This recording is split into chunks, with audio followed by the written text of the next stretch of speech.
Are you a businesswoman who is finding it challenging to get your ideas across and make a point? Welcome to Speakers Who Get Results with Elizabeth Bachman, a podcast dedicated to helping women get the visibility they want, whether making a speech or talking in a meeting. Every week, get valuable lessons from Elizabeth or learn from her roundtable conversations with experts and speakers on how to make a difference, not just a point. On to the show with your host, Elizabeth Bachman. Hello, and welcome to Speakers Who Get Results. I'm Elizabeth Bachman, your host, and this is the podcast where we explore topics of leadership, presentation skills, and especially aspects of diversity that you might not have thought of. Before I get into my very interesting guest today, I'd like to invite you to see how your presentation skills are doing by taking our free 4-minute quiz at speakforresultsquiz.com. That's www.speakforresultsquiz.com. And that's where you can see where your presentation skills are strong and where perhaps a little bit of support could get you the results you need and the recognition that you deserve. My guest today is Stephanie Sandberg, and we had a very free-ranging conversation with lots of different topics. It was all sorts of talking about performing arts, especially and the business of performing arts. Stephanie's official bio is that she's the owner of Accordant Advisors, which helps organizations create welcoming work environments by focusing on culture, smart data, and the application of emotional intelligence. Previously, Stephanie was the executive director of the political organization LPAC, which is Lesbian Political Action Committee, and managing director at Out Leadership, which helps Fortune 500 companies realize the benefits of the LGBTQ+ inclusion. While she was at Out Leadership, Stephanie also oversaw Out Women, which convened and supported senior women executives who identify as LGBTQ+. As she told me in our preparatory conversation, she went to the Out Leadership conference and it was raining men. And she said, "Where are the women? Where are the women?" So she started Out Women to help women step forward and take the leadership positions we deserve. Before 2016, Stephanie was a consultant and media executive, including serving as, get this, the publisher of the Columbia Journalism Review. That's connected with Columbia University and is one of the major independent publishers, and president and publisher of the New Republic.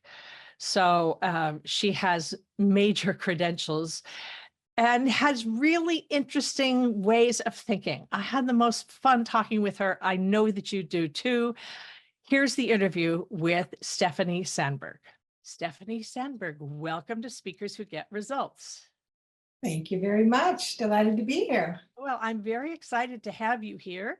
We've been chatting for a while to make sure that we've got this working. Every time I talk to you, you're even more interesting. So, well, and the Speakers Who Get Results isn't reflected in technology that doesn't always have results. It's about the person. It's about the person. Very results. Good point. Yes, thank you. So before we start on the many questions I have for you today, Sure. Tell me, who would be your dream interview? If you were to interview someone who's no longer with us, who would you speak to? What would you ask them? And who should be listening? Virginia Woolf. I started in my mind with Virginia Woolf when I thought about this earlier, considered others, and came back to her again, mostly because very few people have had the singular impact she has had on women's rights and equality outside of the political sphere. And I'm an English major and I was a fiction writing major. And as you know, I have a love of theater and creativity, as you do. But my own experience of reading A Room of One's Own as a freshman in college, it was like the fireworks started going off around me.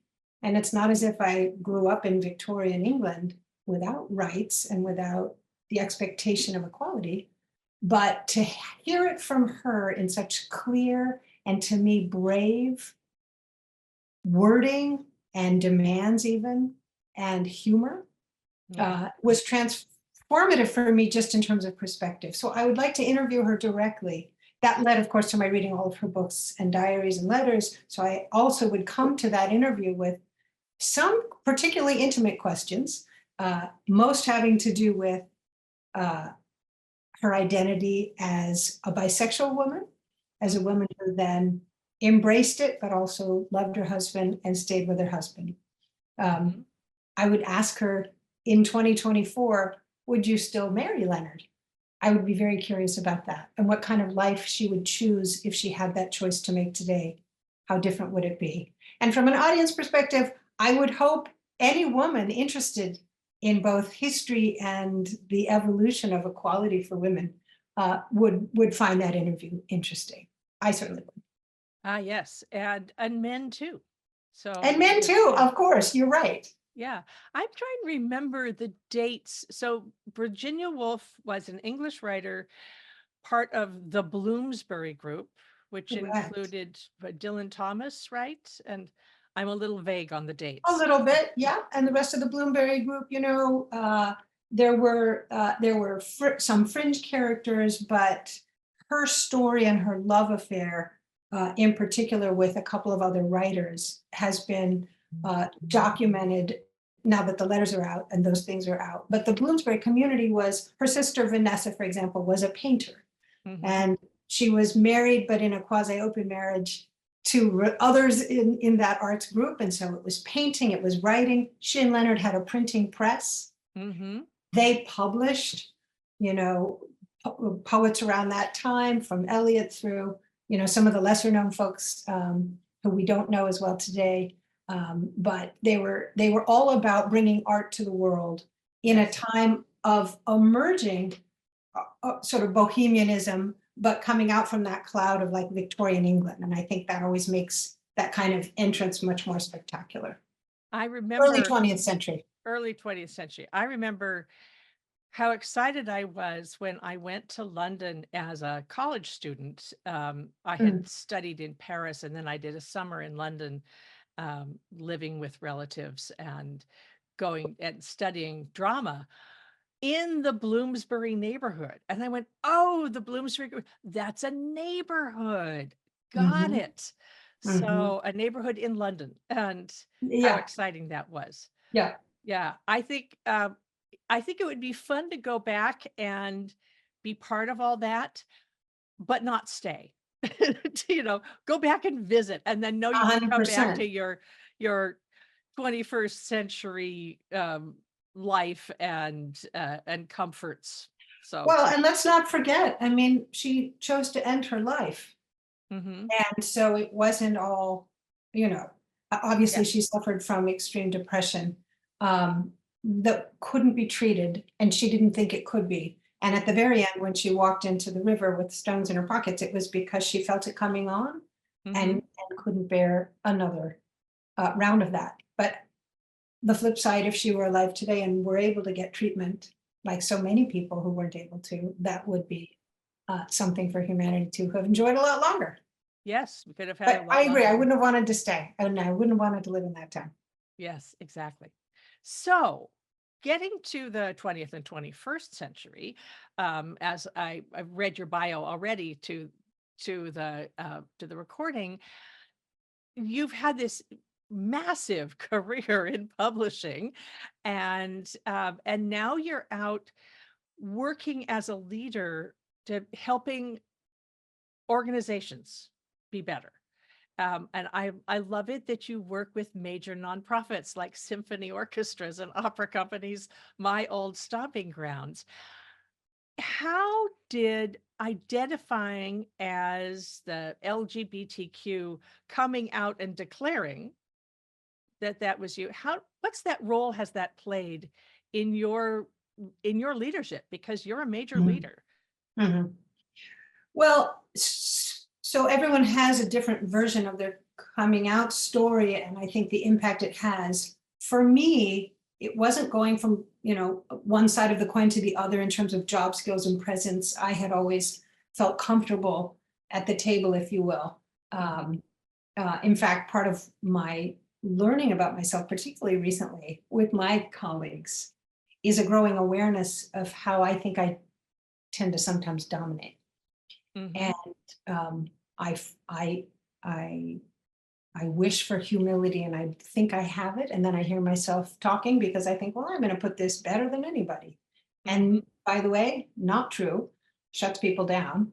So I always had that trait. That said, I was invited a lot of places because I could synthesize and sort of pull things together in front of groups in ways that people appreciated and hired me for. When I came out in my early to mid 30s, I was also coming out to myself. So my experience was a little different also in that I had dated some women, but it wasn't this core identity that I was sort of already fixed on. When I landed on this rock, I thought, aha. So I was able to kind of throw off the heavy coat, if you will, that had, that weighs you down. And at the time, the heavy coat of hiding. You show up. And I think part of my over-dominating conversation sometimes is, let's not talk about my personal life.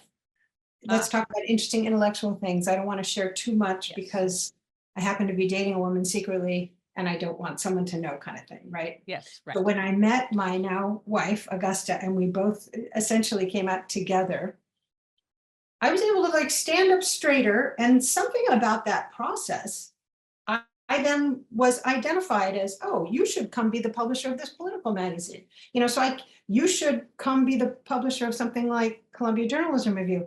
I can't connect the dots directly, but I can absolutely connect a new feeling of quieter confidence that lends itself to leadership, of course, more effectively, where I'm not trying to prove anything or cover anything anymore. So I could lean into the skills that I already had, but sort of maybe accentuate the best part of them, if you will, which enabled me, for example, in that role of, I was at the New Republic for many years, and I was invited to be on the board of the magazine Publishers of America, as it was then called. It's been rebranded, because I started going to conferences because now I'm a publisher, and I thought no one's paying attention as much as they should to independence. And so, right. Yeah. And so I was asked to take over the so-called independent magazine group. From there, started a leadership conference because we needed to pump ourselves up. And by the way, we were more interesting and entrepreneurial than a lot of these who were also friends of mine, timing publishers, right? Yeah. Well, the New Republic is a long established political where the pundits sound off in long form. It's not quick and easy. I mean, this is where people go into deep detail and scholarly things. Yeah. On a weekly basis. I mean, it's an opinion leader magazine because not everybody has to read it. The right people have to read it, and everybody else can pretend to read it, but recognize that those who need to know about policy, and the back of the book, of course, was about arts and literature.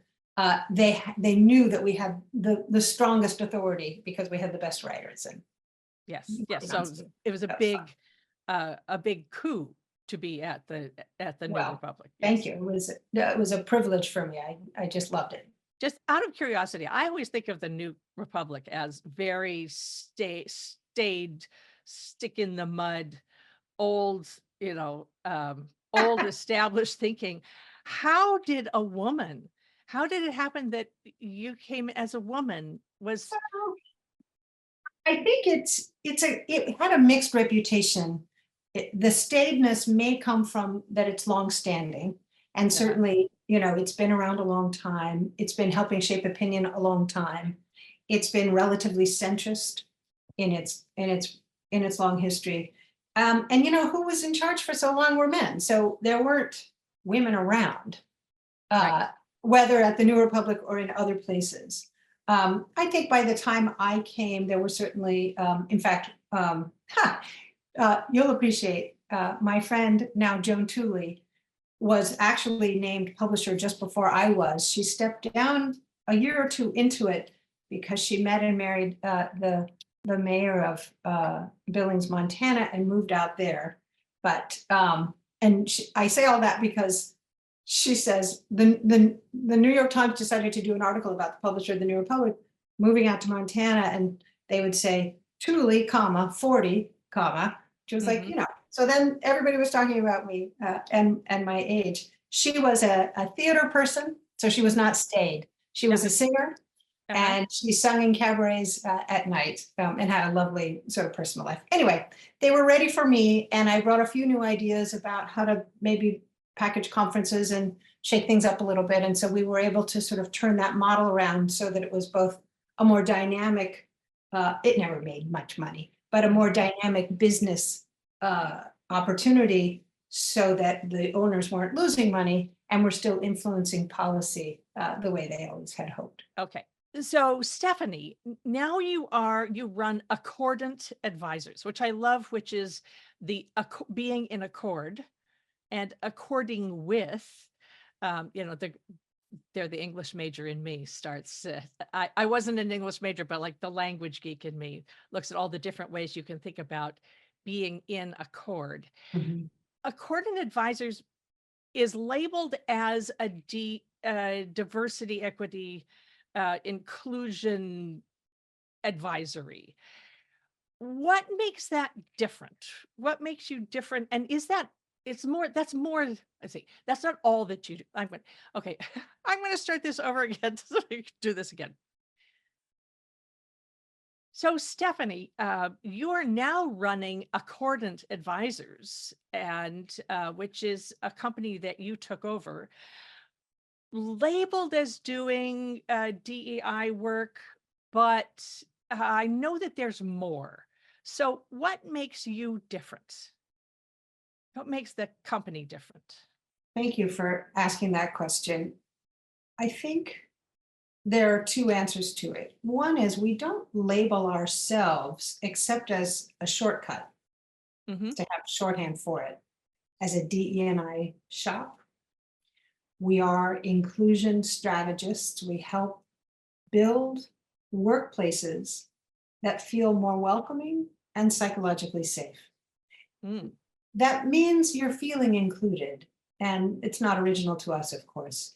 But if you do have as inclusive a workspace as possible, you are far more likely, of course, to have employees and staff and stakeholders who want to stick around, who want to join you, who come up with new ideas. And there is not hard science, but there are a lot of data sources now that prove the connection to that, right? When you can sort of bring your whole self, except your jerky self, to work, then you feel free to have your jerky self. What? Yeah, don't bring, it always makes me laugh when people say, should I bring my whole self? When I can absolutely be myself, I get more work done. Well, if you have a part of yourself that's rude to other people, I actually don't want to see that. The obnoxious part. Yeah. The obnoxious part. Oh, so like, don't be a jerk. Don't be a jerk if that's in your nature. Leave that part at home. But our key critical differentiator is the application of emotional intelligence to the process. And by that, I mean, first of all, we have on our team Dr. David Caruso, who is among the progenitors of emotional intelligence, defining it as data to be used effectively by leaders. It's not good or bad if you have a high or low score. It's just about knowing who you are and then using that appropriately. And that's in sort of leadership dynamic. As it relates to measuring workplace inclusion, where we are hanging our hat, the survey that we've developed was developed with that emotional intelligence component in mind. And so we spent a lot of time and money developing it actually last year to make sure, and David's an academic, so of course we're never quite done, but we're done. Bringing much further context and nuance. So you don't just ask people how they're doing, you do, but you also ask them, what do they observe? What behaviors do they observe? How do they feel across a range of what we call we have sort of the 6 dimensions of inclusion that I can share. You can see them on our website. But taking people through and sort of running our questions and data through that kind of highly individualized and thoughtful approach to asking how people are doing gets at a different kind of answer. And asking them just one question, what would you tell the boss to improve inclusion around here? It's amazing, the things that we hear. So that's a bit of our difference. What brings a company to reach out to you? Well, the reason what problem are you solving? Let's put it that way. So I want to say this in 2 parts, because historically a lot of companies just wanted to check the box, and they wanted to cover their fannies to show, hey, we had someone in here, we did a survey, we did training, we let people do DE&I training on videos, all of which we respect, and there are so many good practitioners who do that. I think the clients that come to us and who tell us that they appreciate our approach is because it's perhaps more bespoke in a way. More bespoke, more tailored to actually figuring out what's going on and helping leaders take that information in. So for example, we can get the good old, and again, all kudos to McKinsey, but you don't get a binder and then someone leaves it on your desk. It's very important that we help leaders understand how to take this information in, because if you're the CEO and a lot of your folks are saying, we don't actually love what she's doing. We think she's too much this and that.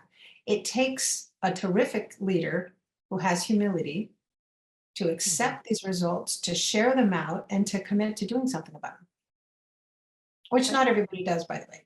So people find us because they have found us effective, and people tend to find us in the performing arts because we do more and more work, and then more and more people from the performing arts approach us. So we're working now, for example, more closely. As you know, we work with almost all of the symphony orchestras in the country as a result of both direct engagements and having been hired by the League of American Orchestras.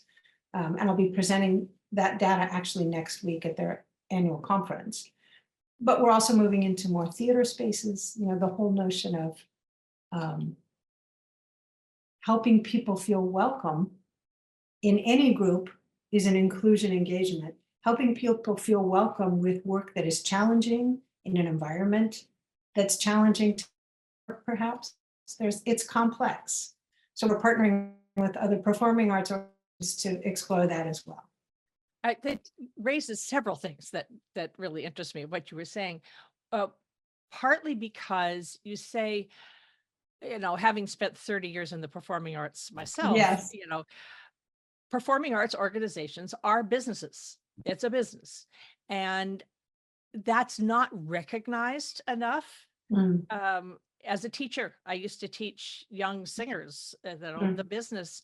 And nobody in school, when you're learning to be an actor or a filmmaker or whatever, nobody ever talks about money and how do you make a living? Because as a school, the teachers at the school are you're invested in keeping them there. And so I came in as a masterclass to talk about the business side of it and think of this as a business, or it just becomes an expensive hobby. That's right. When you've got a symphony orchestra, you've got 500 people on the payroll every day. And one of the things I know from the opera business is, well, say for the opera, if you sell every seat in a 3,000 seat civic auditorium, you raise 50% of that night's payroll. Not any of the preparation costs, none of it, but just from the security guard who unlocks the building, through the crew and the orchestra and the performers and all the staff in the front of the house, the ushers and everything. That payroll chunk, those salaries is about twice what the income from every seat is. Yeah. Just why in America orchestras performing arts companies are nonprofit organizations, and you spend a lot of time raising money. Well, listen, the other existential issue that that model raises is if you're, let's say you're trying to bring an evolutionary model to classical music, which is in itself a tough nut, let alone from the diversity front, but relevance in communities, younger people keeping it alive, right? So with that business model, you rely on the boards and on donors. And they tend to be, and I'll just tell you, it might have changed a little bit. The New York Philharmonic Board, half of them are, brilliantly generous white men in their 80s. And if that is the case, then there's no getting around how change isn't going to always be in sync with the 25-year-old in a certain neighborhood of New York who knows nothing about classical music, but whom you'd like to reach by hook or crook. And that might mean changing some basic issues in the classical music model. So Which brings us back to emotional intelligence in yes. terms of the internal politics of an organization like that. Also a business which rewards egomaniacs. That's true. Every light bulb has a name. Yes. So not the egos of the donors, but also the egos of the performers. I mean, you don't become, you don't spend all the time it takes and the work it takes to become a star performer without having a pretty healthy ego, because you have to really want it and you have to be lucky. So the people who get the positions, as in any large organization, you've got the egos and you've got the people who are working to keep their positions.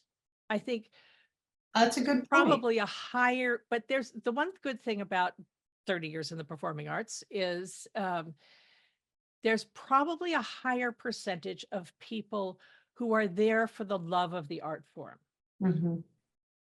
But that also means that a lot of abusive behavior is tolerated. A lot of dysfunctional, a lot of opera companies I know, I haven't spent all that time around symphony orchestras, but a lot of opera companies have pretty dysfunctional offices. Yes. And but the people who are there love the fact that they can make a living producing the art form they love.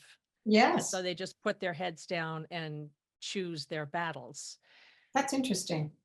I'll tell you on that a little bit.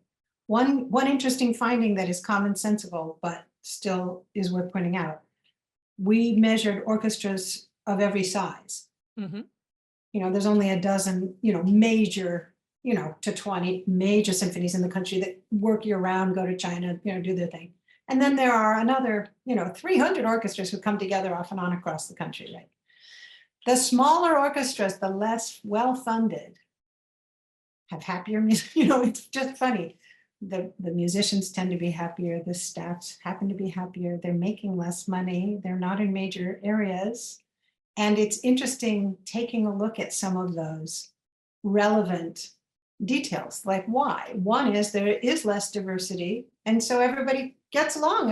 If you and I, you know what I mean? If everybody is about the same, of course they're going to report that they don't feel pressure or much conflict.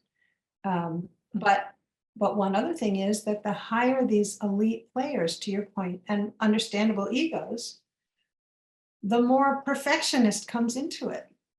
And the more individualized they are at perhaps a major symphony, right? Less the feeling of we are XYZ major city, but I am, and how come I'm not sitting there instead of here, kind of thing. Well, there's another piece of that, is that in order to keep a nonprofit organization going, the leader must have charisma. Yes. Must have charisma. Charismatic people don't always have the business sense you need to keep a company going. You have to have enough charisma to get people excited to come to the show, Mhm. and and to bring good people. Mhm. I often think about the work I did as a stage director when Mm. I started working with corporate clients. Mm. In the opera business, everybody knows what the stage director does. Everybody knew. I didn't have to define myself. And my job as a director who came in to visit was to have an idea, get together with a group of bright, opinionated people, most of whom thought they could do it better than I could, convince them to follow my idea, then work with them over the course of 3 weeks to pull the best out of each person. So leading a Mm. team is what this is, Mhm. to pull the best out of each person and then deliver a results by a deadline, Mm. because 8 o'clock Saturday night's going to roll around and there are going to be people in the theater Mhm. who've spent a lot for those tickets. Mhm. And the other piece that nobody talks about, but that I recognized fairly early on, was as a stage director involved in the actual product, which is the fun part, that's I get to do, that was getting to do the fun part. My job was also to deliver an experience to the public and the donors that would inspire them to come back. Yes. And that's just like any other product. Is I had to deliver a product that Mhm. sold and was exciting and got Mm. people Mm. enrolled in the idea of donating to Mhm. pay for the other 50% of that night's salaries. Right. Right. And it's a holistic view. Mm. It's a C-suite view Mhm. that, as someone who was working in the trenches, it took me a while to figure out. And I was Mhm. very lucky to have mentors, Mhm. mentors who'd done a lot of work with nonprofit boards, who Mhm. said, see the whole picture. Right. So part of seeing the whole picture is recognizing, the need for charisma, Mhm. recognizing the need for leadership, Mhm. uh, and so how do you uh, this whole principle applies in any organization. Mhm. And maybe people aren't as excited about making widgets as they are about playing a symphony, but Well, but also you're talking about giving someone agency by inviting them to see the whole picture, mhm, and then, right? The story that is often told of, I think Kennedy was walking through Nassau uh, just before one of the first space launches, and there was a guy pushing a broom, and he said, "And what do you do here?" And he said, "I make rockets," or that ownership John of, F. Kennedy. Yeah. Oh, yeah, President Kennedy. Yes. and we're going to send a man to the moon. He happened to be the guy with the broom, but he was Hmm. sending a man to the moon.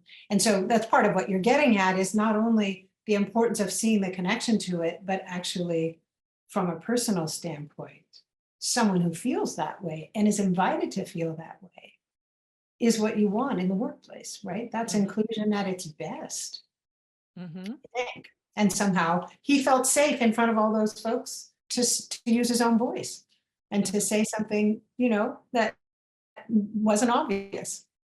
Anyway, I it's a love great that story story. Yeah. on your part, that about being a person to not only tactically make sure that there's a good experience in a 3-hour period, but that it's connected to these broader goals of success for the organization, which is really smart. And that tying that back into the role of emotional intelligence. Mm. Um, why do you think we're talking about that so much these days? Good question. I I mean, I was going to say something funny about nature hating a vacuum, but I think it's more that there's a moment, a decades long moment now, where people are recognizing, first of all, there's no one way to be. What I love about David's approach, can I do this? Yes.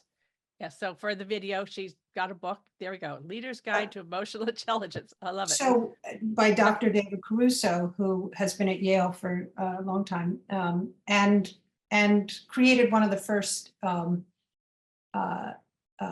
tests to assess emotional intelligence with Peter Salovey, who's now stepping down as the president, but they were the early progenitors of the testing of that as well. I think it matters because what we need for people, and there are different ways to find it and different ways to explain it and bring there, but you talk about bringing your whole self. Well, you need to know yourself, and that's from biblical times and Shakespeare to today. And of course, I'm married to a psychiatrist, so it's a benefit, and it's perceived as a benefit to know who you are. And the way that emotional intelligence is exercised and applied at Accordant Advisors, according to the Dr. David Caruso model, has to do with understanding your own emotional intelligence well enough to be able to map other people's emotional intelligence, move with them, right? And this is all part of being effective as a human being. So bigger picture on emotional intelligence, it touches into something that acknowledges that we are people. And the best way for us to not only get along, but work well together, and again, create these inclusive work environments, is to have the right sensory perception of who I am, who you are, and to, metabolize that correctly for most effective results. And it's really hard to see yourself. As that saying I go back to over and over is, you can't see the label when you're inside the bottle. So this is where having outside advisors very helpful, so that they can help you see your own blind spots. Yes. Yeah. Yes.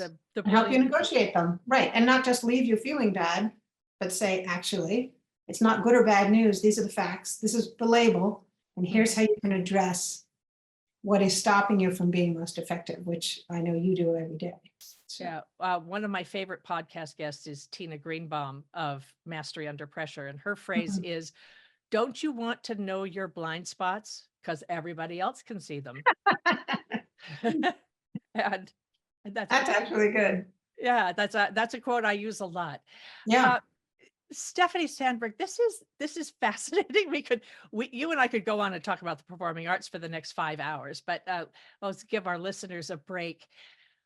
If somebody was listening to this and said, they're speaking my language, where do I start? So if someone's listening to our whole conversation and says, I need to know more about it in emotional intelligence, I need to be a better leader, what's one thing you could do today to start being a better leader? Well, it's wildly self-serving to say, call Accordant Advisors and let us introduce you. Well, of course you call Accordant Advisors, but I think, there are, of course, there are books, David's A Leader's Guide to Solving Challenges with Emotional Intelligence is very good. It's also very straightforward in a way that's not jargon filled and very accessible. And listeners will put a link to that in the show notes. Yes. Wonderful. Yeah. So I would just say that's a good, first step, because you need to learn the basics of why emotional intelligence matters. And of course, there are other practitioners as well. Take a walk around the internet, see what appeals to you. Ours works, and so we obviously promote, sort of our approach to it, but it's not at odds with anyone else's approach to emotional intelligence. It's how it's labeled and how presented and how people are able to access the frameworks, because you do need discipline. Yeah. And let me say this, emotional intelligence can also be used as poo-poo, that's good just for girls, like a gendered insult. Right. So what if, I would think like the emotional intelligence to step forward and lead. Yes, to even make the decision. Yeah. Well, and to know yourself and to know the people you're working with. Mhm. You know, I'm always telling my clients, they use strategic empathy by Yes, putting yourself in the shoes of your listeners. Who are you talking to? What language do they speak emotionally, literally? And then how can you reach them in a manner that they can hear you, that they can take it in? That's emotional intelligence as well. that is emotional intelligence. Yeah. And as I say, the application of that kind of data is what will move you forward and become more effective. But that's what that is. Yeah. It's Starts with awareness. it starts with awareness, a certain humility and a willingness, and then awareness, and then a continued awareness of, now that I know me and I know you, how do we use this data between us to be most effective, and how can I do that with all my people as a leader? Mhm. Stephanie Sandberg, I think that's a great phrase to end on. I love this. This has been so much fun. And we'll put information about how people can find you in the show notes. Thank you. Leadership is so important and it can be so tricky. So the other Mhm. thing I'd say is you don't have to do it alone.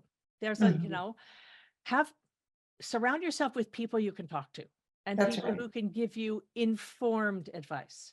That's But right. surrounding yourself with just the sycophants or the people who just complain, that doesn't help. Mhm. People who can give Mhm. you informed advice. What I love about you saying is that you learn how to apply emotional intelligence. Just Right. noticing it isn't enough. What do you do That's with it. it? That's Yeah. it. Okay.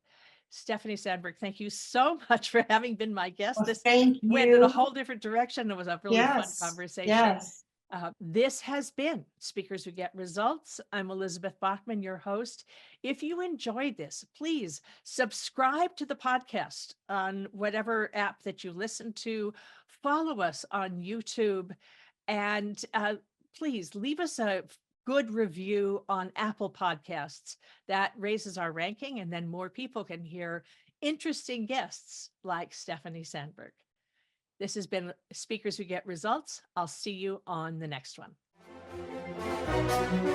We have just concluded another great episode of Speakers Who Get Results with your host, Elizabeth Bachman. If you got value from today's episode, please feel free to share us with your friends and colleagues. You may also visit elizabethbachman.com for additional resources. Be sure to tune in every week for new episodes, and thanks for tuning in.